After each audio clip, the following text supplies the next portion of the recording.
Müslüman bir ülkede yaşıyoruz. Ülkeyi şu an yöneten şahıslar namaz kıldıklarına göre Müslüman olduğunu düşünüyoruz. Sadece namaz kılınarak Müslüman olunmaz. İslamiyet'in temeli adalettir ve bütün inançların temelinde adalet bulunmaktadır.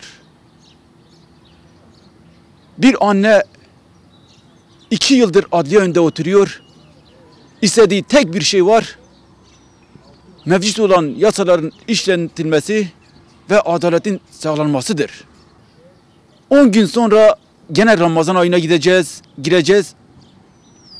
10 gün sonra gene Ramazan ayına gireceğiz.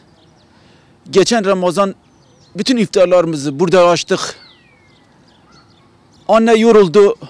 Anne bu iftarını, bu orucunu evinde yetim kalan torunlarıyla açmak istiyor.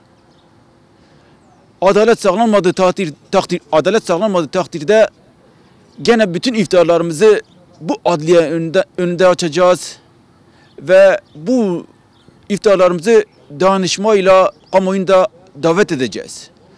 Ülke bir seçime giriyor. İktidar Partisi gene ülkeyi yönetmeye talip olmak istiyor.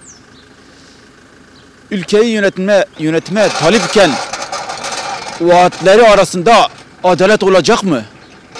Biz bütün insanlara, bütün yurttaşlara eşit mesafede adaletli davranacağız diyecek mi? Eğer böyle bir cümle kullanacaksa ilk önce Şanlıurfa Adliyesi'nin önüne baksın, ondan sonra böyle bir açıklamada, bir vaatte bulunsun diyoruz.